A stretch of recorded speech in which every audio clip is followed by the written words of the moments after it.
तो hello dear students, welcome back to this session of ICT virtual classroom. ICT virtual classroom के इस session में आप सभी का एक बार फिर से स्वागत है। आज की क्लास में बात करने जा रहे हैं क्लास 10 साइंस सब्जेक्ट के ऊपर, कक्षा 10 विषय विज्ञान के ऊपर।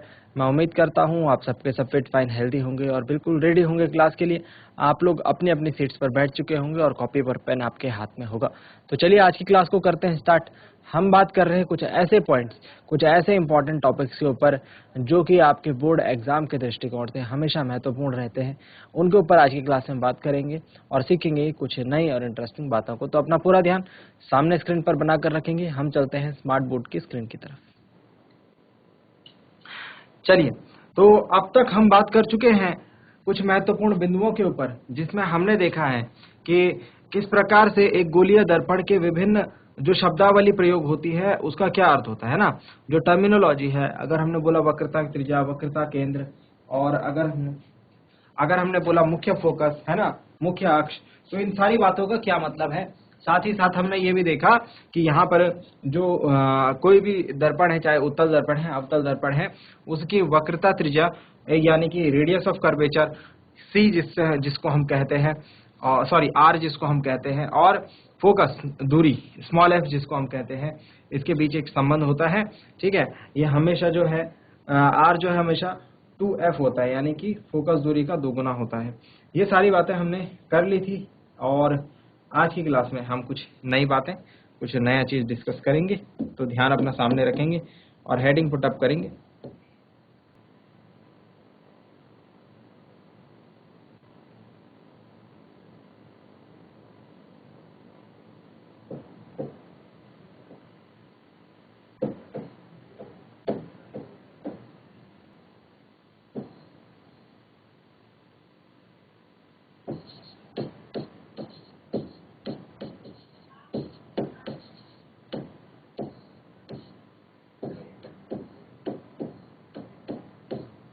गोलीय दर्पण द्वारा प्रतिबिंब बनना।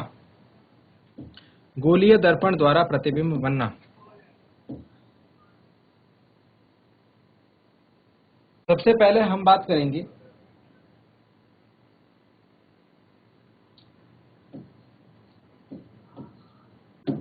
सबसे पहले हम बात करेंगे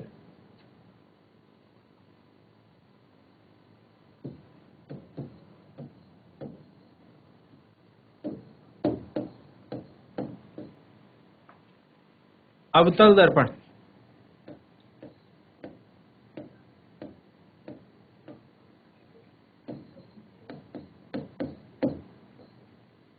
अवतल दर्पण द्वारा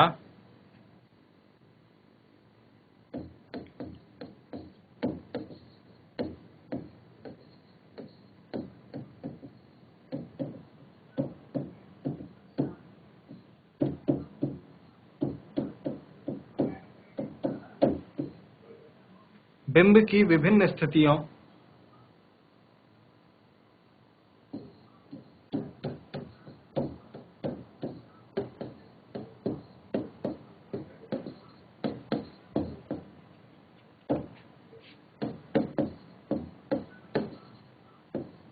के लिए बने प्रतिबिंब। चलिए, तो एक टेबल बनाएंगे हम। इस टेबल में हम क्या करने जा रहे हैं, अगर आपको बताएं, इस टेबल में हम बिंब यानी कि वस्तु को विभिन्न विभिन्न स्थितियों पर रखेंगे। ठीक है, और उसके प्रतिबिंब को हम देखेंगे कि वो कहां पर बन रहा है।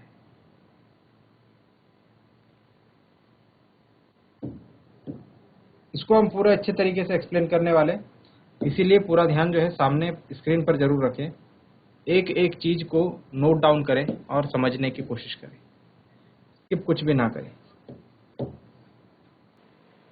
चलिए, तो यहां पर हम बताएंगे कि बिंब की स्थिति क्या है।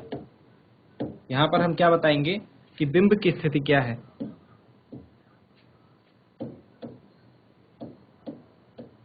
बिंब यानी वस्तु की स्थिति। ठीक है,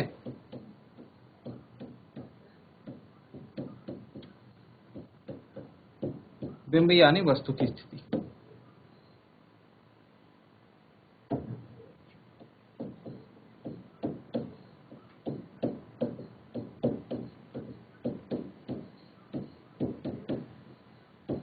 अब वस्तु को हम रखेंगे दर्पण के सामने कहीं पर भी, तो उसका प्रतिबिंब तो बनेगा, है ना। तो नेक्स्ट में आएगा प्रतिबिंब की स्थिति।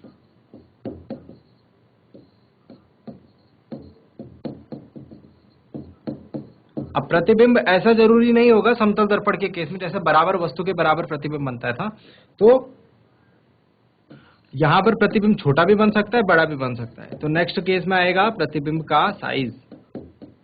साइज मतलब प्रतिबिंब बड़ा बना है या छोटा बना है, ठीक है। एंड लास्ट में आएगा प्रतिबिंब की प्रकृति। तो इसमें हम बात करेंगे कि प्रतिबिंब सीधा है, उल्टा है, आभासी है, वास्तविक है ना, बात करी थी हमने। तो प्रतिबिंब की प्रकृति जो है ये लास्ट वाले पार्ट में हम डिस्कस करेंगे। मैंने आपको बताया है कि आभासी प्रतिबिंब कौन सा होता है, वास्तविक प्रतिबिंब कौन सा होता है ना। प्रतिबिंब के विभिन्न प्रकार होते हैं, ये सारी चीजें हमने डिस्कस करी है। तो जल्दी से एक ऐसे टेबल बना लीजिए, इसमें हम 1 बाय 1 केसेस के लिए डिस्कस करेंगे कि अवतल दर्पण, सिर्फ स्पेसिफिकली अवतल दर्पण यानी कि कॉन्केव मिरर के लिए ही ये टेबल बनाई जा रही है। उत्तल दर्पण के लिए दूसरी टेबल बनेगी, और ये टेबल में हम जो जो चीजें लिख रहे हैं इसको हम समझेंगे भी कि ये कहां से आया, ठीक है। और इसको हम किरण आरेख के थ्रू यानी कि रे डायग्राम के थ्रू सीखने भी वाले। तो जल्दी से इतनी चीजों को नोट डाउन करें जल्दी से। चलिए, तो अब डालेंगे फर्स्ट पॉइंट, और सबसे पहले हम वस्तु को रखने वाले हैं। सबसे पहले वस्तु को देखो, ध्यान से देखना, ये हमारा अवतल दर्पण है, मैं जस्ट दर्शाने के लिए यहां पर बता रहा हूं, ठीक है। और इस पर हमने अलग अलग पोजीशंस इसकी बनाई थी। ये था बिंदु P, ये था बिंदु F, और ये था बिंदु C, है ना। P और F के बीच में कहीं पर था बिंदु C। इसको हम थोड़ा छोटा कर देते हैं, कहीं आप इसमें कंफ्यूज हो जाएंगे।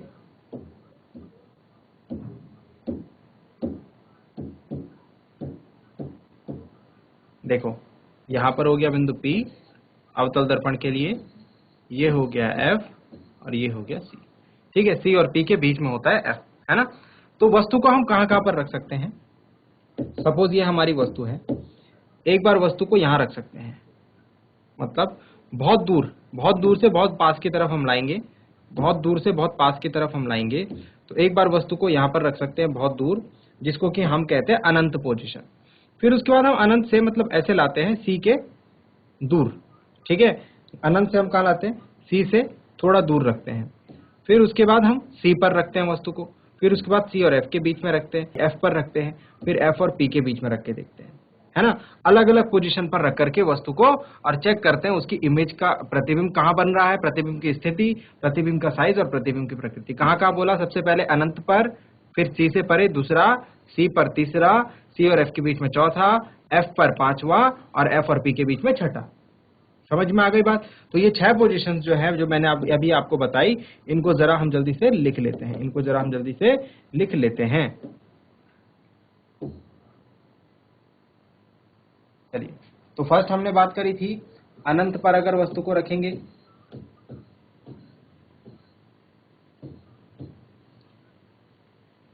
सेकंड हमने बात करी थी कि अगर वस्तु को C से परे रखेंगे, थर्ड हमने बात करी थी कि अगर वस्तु को C पर रखेंगे, फोर्थ हमने बात करी थी कि अगर हम वस्तु को C तथा F के बीच रखेंगे, करी थी ना। और फिफ्थ हमने बात करी थी कि अगर हम वस्तु को F पर रखेंगे, और लास्ट हमने बात करी थी कि अगर हम वस्तु को F तथा P के बीच रखेंगे। तो यही तो 6 केस बन रहे हैं, है ना। मैं एक बार इसे फिर से थोड़ा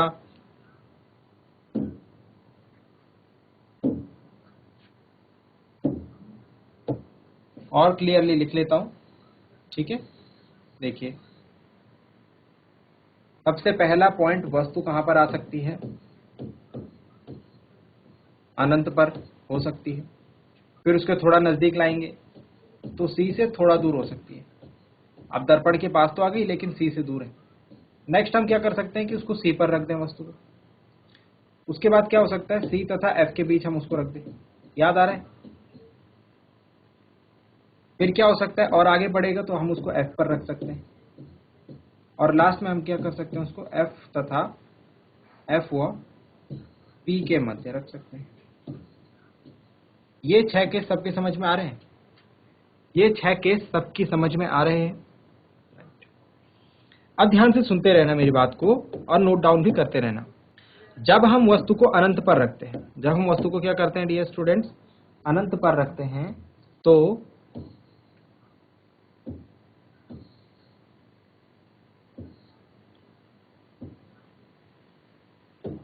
ये प्रतिबिंब है भाई, इसको ध्यान रखें, ये क्या है, प्रतिबिंब है। अच्छा चलिए बात करते हैं वन बाय वन। सबसे पहले जब हम वस्तु को अनंत पर रखते हैं तो प्रतिबिंब बनता है फोकस एफ पर। प्रतिबिंब कहां बनता है, फोकस एफ पर।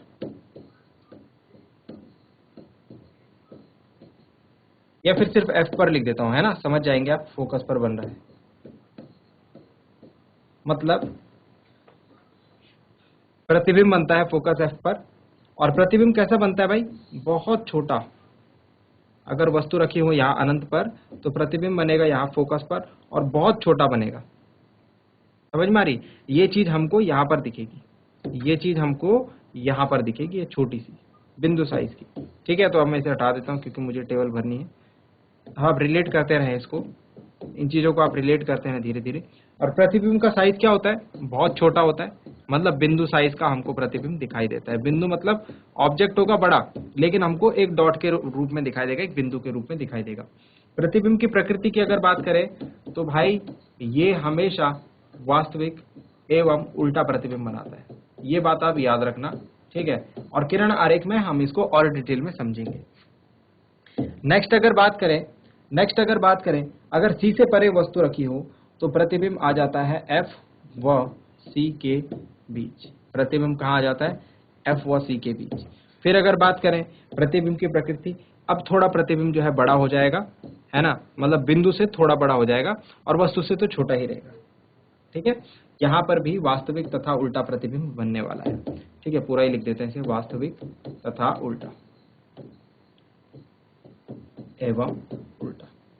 उल्टा से क्या मतलब समझ रहे हैं, वस्तु हमको उल्टी दिखाई देगी प्रतिबिंब में, वस्तु का प्रतिबिंब हमको उल्टा दिखाई देगा। सी पर रखेंगे तो वस्तु का प्रतिबिंब भी सी पर बनेगा भाई।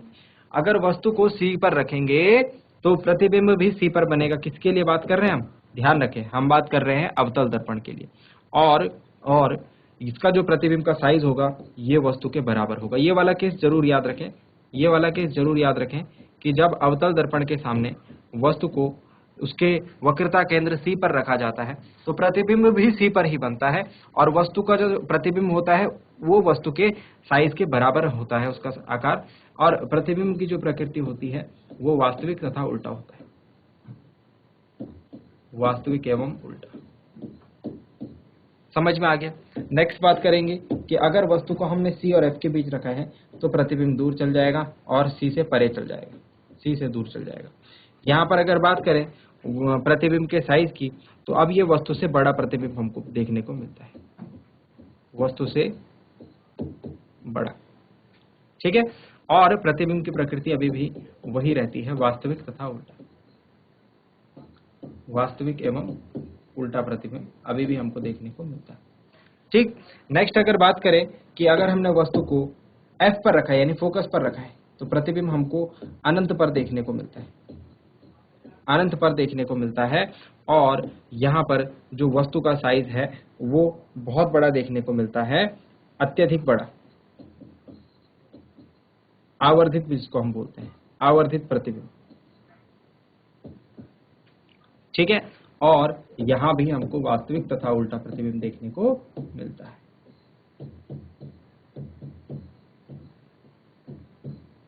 वास्तविक एवं उल्टा। लास्ट अगर बात करें, ये वाला केस आपको स्पेशली याद रखना है। ठीक है, एफ और पी के बीच में अगर वस्तु को रखेंगे तो भाई प्रतिबिंब बनेगा दर्पण के पीछे, प्रतिबिंब बनेगा दर्पण के पीछे।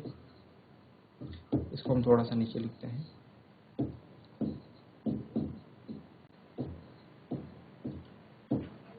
प्रतिबिंब जो होता है वो बड़ा बनता है। ठीक है, और आभासी प्रतिबिंब बनता है, ये बात ध्यान रखेंगे, आभासी एवं सीधा। इस बात को ध्यान रखें। ये लास्ट वाला केस जो है इसीलिए सबसे अलग है, इसीलिए मैं इसको थोड़ा सा हाईलाइट करके आपके लिए अलग से लिख देता हूं। जब वस्तु F व P के बीच रहेगी तो कुछ ऐसा काम हमको देखने को मिलेगा। I am also putting a star over here, तो आपको ध्यान रहे। तो ये 6 केसेस हैं डियर स्टूडेंट्स। 6 केसेस में से 5 केसेस में आप जान रहे हैं कि प्रतिबिंब की प्रकृति वास्तविक एवं उल्टा है हर केस में, लेकिन लास्ट के केस में जब वस्तु को अवतल दर्पण के सामने F और P के बीच में यानी फोकस और ध्रुव के बीच में रखा जाता है तो वहां पर प्रतिबिंब की प्रकृति आभासी एवं सीधा हो जाती है, ठीक है, और प्रतिबिंब का साइज बड़ा दिखता है। और प्रतिबिंब की स्थिति कहाँ दिखती है भाई? दर्पण के पीछे। तो ये लास्ट वाला केस जो है एकमात्र केस है। इसके अलावा मैंने आपको बोला है कि ये वाला केस भी आप ध्यान रखें, ये वाला भी इंपॉर्टेंट केस है जब वस्तु को अगर वस्तु की स्थिति वक्रता केंद्र पर यानी कि C पर हो। जल्दी से नोट डाउन करेंगे इन चीजों को, फिर हम इसका किरण आरेख से समझते हैं।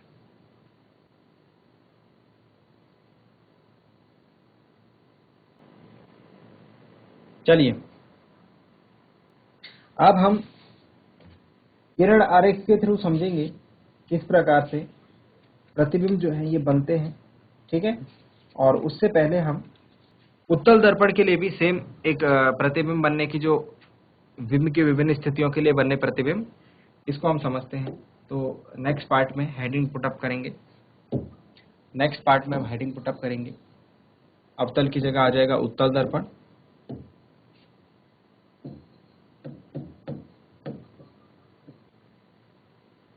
और ये सारी टेबल सेम रहेगी, बस ये पॉइंट्स चेंज हो जाएंगे। यहां पर इतने केसेस नहीं बनते हैं, ठीक है।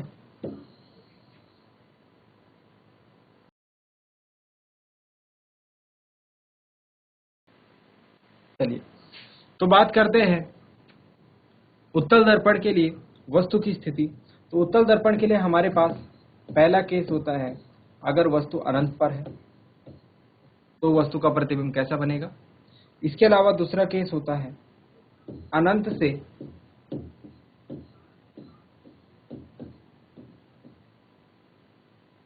ध्रुव P के बीच में कहीं पर भी वस्तु रखी। दो ही केस इसमें पॉसिबल है। जरा समझने की कोशिश करते हैं कि ऐसा क्यों होता है। देखिए ये हमारा एक उत्तल दर्पण, ठीक है, यह हमारा क्या है, एक कॉन्वेक्स मिरर है। जरा ध्यान से समझेंगे इस बात को। अब देखिए कॉन्वेक्स मिरर में हमने क्या समझा है, कॉन्वेक्स मिरर में जहां तक हमारे हिसाब से हमने बातें समझी है वो ये समझी है कि उत्तल दर्पण के लिए जो उत्तल दर्पण का ध्रुव होता है वो तो दर्पण के ऊपर होता है, लेकिन उत्तल दर्पण का जो फोकस और वक्रता केंद्र होता है वो दर्पण के पीछे स्थित होता है। बात समझ में आ गई? पीछे। अब किसी भी ऑब्जेक्ट की आपको इमेज बनानी है तो आप ऑब्जेक्ट को हमेशा दर्पण के सामने ही रखेंगे, दर्पण के पीछे तो रखेंगे नहीं। और दर्पण के सामने हमारे पास कोई बिंदु हमको मिल नहीं रहे, तो इसीलिए हमने दो बिंदु देखे। एक तो मैं बहुत दूर रख देता हूं दर्पण से, और एक मैं कहीं P के बीच में इसको रख देता हूं कहीं पर, ठीक है। तो दो ही केस यहाँ पर पॉसिबल है, ठीक है, समझ रहे। अवतल दर्पण की केस में F भी यहाँ पर था, C भी यहाँ पर था, तो पहले मैंने यहाँ रखा, फिर C से पास दूर रखा, फिर C पर रखा, फिर C और F के बीच में। तो यहाँ पर मेरे पास वस्तु को रखने के लिए डिफरेंट पोजीशंस थी, लेकिन उत्तल दर्पण के केस में ऐसी पॉसिबिलिटी नहीं है। इसीलिए मैं क्या कर रहा हूँ, उत्तल दर्पण के लिए मेरे पास दो ही बिंदु मुझे दिख रहे हैं जहां पर मैं वस्तु को रख सकता हूँ और उनके प्रतिबिंब को चेक कर सकता हूँ। आ गई बात समझ में? आ गई है बात समझ में? तो चलिए, जब वस्तु को हम अनंत पर रखेंगे तो वस्तु का प्रतिबिंब जो होगा वो बनेगा फोकस F पर। ध्यान रखें, चाहे वस्तु अवतल दर्पण के केस में हो चाहे उत्तल दर्पण के केस में हो, अगर वस्तु को हमने अनंत पर रखा है तो प्रतिबिंब हमेशा कहां पर बनेगा, फोकस F पर। यहां भी देखिए प्रतिबिंब कहां बनेगा, फोकस F पर। यह बात ध्यान रखें, ठीक है। इसके अलावा अगर बात करें प्रतिबिंब का साइज, तो प्रतिबिंब का साइज यहां पर भी बहुत छोटा होगा। मतलब हमको एक बिंदु यानी एक डॉट की फॉर्म में वस्तु देखने को मिलेगा, यानी बिंदु साइज का प्रतिबिंब बनेगा। और प्रतिबिंब की प्रकृति की अगर बात करें, क्योंकि यह उत्तल दर्पण है तो ये आभासी एवं सीधा प्रतिबिंब बनाता है। ये बात आपको याद कर लेनी है और इसको समझने के लिए हम किरण आरेख की हेल्प भी लेंगे।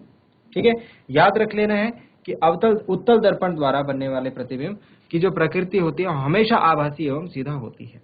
दूसरा पॉइंट क्या बोला, अनंत और ध्रुव P के बीच में। अनंत और ध्रुव P के बीच में अगर आप वस्तु को रख लेंगे तो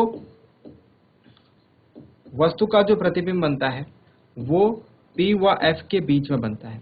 ठीक है, और ध्यान रखें, एक और चीज ध्यान रखें जो मैं इसमें मेंशन करना भूल गया, कि ये जो प्रतिबिंब हमेशा है ये दर्पण के पीछे ही बनेंगे, ये दर्पण के पीछे ही बनेंगे। जरा आप सोच के देखिए, क्योंकि बिंदु F भी जो है वो कहाँ है, दर्पण के पीछे ही है ना। तो अगर F पर बन रहा है मतलब दर्पण के पीछे बन रहा है, P और F के बीच बन रहा है तो भी मतलब दर्पण के पीछे बन रहा है। तो ये बात आप ध्यान रखें कि इस केस में बनने वाले जो भी प्रतिबिंब है वो दर्पण के पीछे बनेंगे, यानी कि मिरर के पीछे बनेंगे।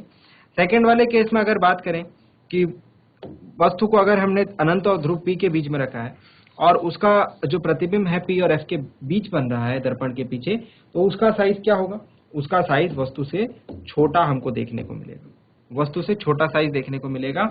और ध्यान रखें, क्योंकि ये उत्तल दर्पण है हमेशा आभासी एवं सीधा प्रतिबिंब बनाएगा, अवतल दर्पण की तरह नहीं कि कभी वो वास्तविक तथा उल्टा प्रतिबिंब बना रहा है, ठीक है, और कभी वो आभासी एवं सीधा प्रतिबिंब बना रहा है, ऐसा नहीं होगा। ठीक है, उत्तल दर्पण के केस में एक बात आप ध्यान रखें कि हमेशा आभासी तथा सीधा प्रतिबिंब बनेगा। नोट डाउन करें इस बात को। और साथ ही साथ मैं आपको ये भी बता देता हूँ, इन जानकारी उत्तल दर्पण की टेबल याद करनी तो कोई बहुत ज्यादा मुश्किल बात है नहीं, है ना। उत्तल दर्पण की टेबल को आप इजीली याद रख सकते हैं। मैं बात करता हूँ आपसे जो अवतल दर्पण की टेबल याद आपको रखनी है। देखिए, जब आपने वस्तु अनंत पर रखी तो प्रतिबिंब बना फोकस F पर, जब आपने वस्तु C से परे रखी तो वस्तु का प्रतिबिंब बना F और C के बीच में। ठीक है, जब आपने वस्तु को C पर रखा तो प्रतिबिंब बना C पर खुद। ठीक है, जब आपने C और F के बीच में रखा तो प्रतिबिंब बना C से परे। जब आपने वस्तु को F पर रखा तो प्रतिबिंब बना कहां पर, अनंत पर। तो इस तरीके से याद रखें टेबल को, है ना। टेबल में एक पैटर्न फॉलो हो रहा है, जैसे जैसे वस्तु दर्पण की ओर आ रही है ना, वस्तु जो है मिरर के नजदीक आ रही है, वैसे वैसे प्रतिबिंब दूर जा रहा है ना, और वैसे वैसे प्रतिबिंब का साइज भी बढ़ रहा है। जरा सोच के देखिए, सबसे पहले वस्तु का साइज क्या था, बिंदु मतलब बहुत छोटा, फिर वस्तु के बराबर, फिर वस्तु से बड़ा, फिर अत्यधिक बड़ा। तो साइज देख रहे हैं आप, बढ़ रहा है ना। पहले वस्तु से बहुत छोटा था, बिंदु साइज का, फिर वस्तु से छोटा हुआ, मतलब हमको वस्तु दिखाई दी लेकिन फिर भी छोटी दिखाई दे रही, फिर हमको वस्तु के बराबर दिखाई देने लगा प्रतिबिंब, फिर हमको वस्तु से बड़ा प्रतिबिंब देखने को मिला, और फिर बहुत ही ज्यादा अत्यधिक बड़ा प्रतिबिंब हमको देखने को मिला। ठीक है, एंड लास्ट केस की बात करें तो वास्तविक तथा उल्टा आप जानते हैं, अवतल दर्पण द्वारा बने प्रतिबिंब की प्रकृति है आभासी तथा सीधा। एक स्पेशल केस है, इसको आपको याद रख लेना है। ठीक है, अदरवाइज पूरी टेबल आप याद कर सकते हैं इस तरीके से। ठीक है, फिर से बता देता हूं, ये अगर हमारा अवतल दर्पण है, यहाँ पर ये मुख्य अक्ष है, ठीक है, और यहाँ पर ध्रुव P है, ये बिंदु हमारा F हो गया फोकस, और ये हो गया वक्रता केंद्र। तो वस्तु के लिए कौन कौन सी पोजीशंस है, वस्तु के रखने के लिए हमारे पास कौन कौन सी स्थितियां हैं, वस्तु को रखने के लिए हमारे पास जो स्थितियां हैं वो है, सबसे पहले वस्तु अनंत पर रखी जा सकती है, C से परे, C पर, C और F के बीच, F पर, F और P के बीच, है ना। तो वस्तु का प्रतिबिंब भी ऐसे ही चेंज होगा। देखो कैसे होगा, अगर हमने वस्तु को रखा है कहां पर, अनंत पर, तो प्रतिबिंब बन रहा है F पर, फिर हम नजदीक लाए C से परे तो प्रतिबिंब दूर चला गया C और F के बीच, फिर C पर लाए तो ये भी C पर आ गया, फिर C और F के बीच में रखा तो ये C से परे चला गया, फिर F पर रखा तो ये अनंत पर चला गया। देख रहे हैं आप, जैसे जैसे प्रतिबिंब की जो पोजीशन है, वस्तु की जो पोजीशन है वो दर्पण के नजदीक आ रही है, वैसे वैसे प्रतिबिंब की पोजीशन जो है दर्पण से दूर जा रही है। इस बात को ध्यान में रखें और इस तरीके से टेबल को याद करें। दोनों टेबल्स को अच्छे तरीके से याद करें। जो यहाँ पर केसेस लिखे गए हैं ये कैसे आए, ये F पर क्यों बना, ये C पर क्यों बना, ये वस्तु के बराबर क्यों बना, ये बिंदु साइज क्यों बना, इन चीजों को हम नेक्स्ट पार्ट में डिस्कस करेंगे, जिसमें हम उत्तल दर्पण और अवतल दर्पण द्वारा बनने वाले प्रतिबिंब का हम किरण आरेख बनाएंगे, है ना, रे डायग्राम बनाएंगे। लेकिन रे डायग्राम से पहले हमको एक चीज याद रखनी बहुत जरूरी है। रे डायग्राम से पहले हमको एक चीज याद रखनी बहुत जरूरी है, और वो है, उसकी हेडिंग पुटअप करेंगे, और वो है किरण आरेख के नियम। ठीक है, तो रे डायग्राम के पहले हम लॉज देखेंगे, किस तरीके से रे डायग्राम बनाया जाता है, क्या क्या चीजें उसमें ध्यान रखी जाती हैं, और उसके बाद ही हम इन वस्तुओं के प्रतिबिंब किस प्रकार से बने हैं, ये टेबल्स कैसे बने हैं,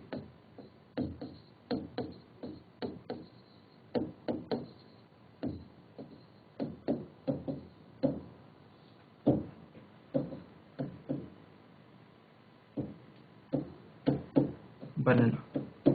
ठीक है, फॉर्मेशन ऑफ इमेज थ्रू रे डायग्राम। नेक्स्ट पार्ट में हम इसे डिस्कस करेंगे। जल्दी से नोट डाउन कीजिए पिछली टेबल्स को तब तक। तो उम्मीद करता हूं आपको आज की क्लास समझ में आई होगी, कुछ नया सीखने को आपको जरूर मिला होगा और कुछ इंटरेस्टिंग चीजें आपको आज की क्लास में पता लगी होंगी। साथ ही साथ ये भी उम्मीद करता हूं कि आप इन सारी चीजों को घर पे एक बार रिवाइज करेंगे और अच्छे तरीके से सीख कर समझ कर अगली क्लास में आएंगे।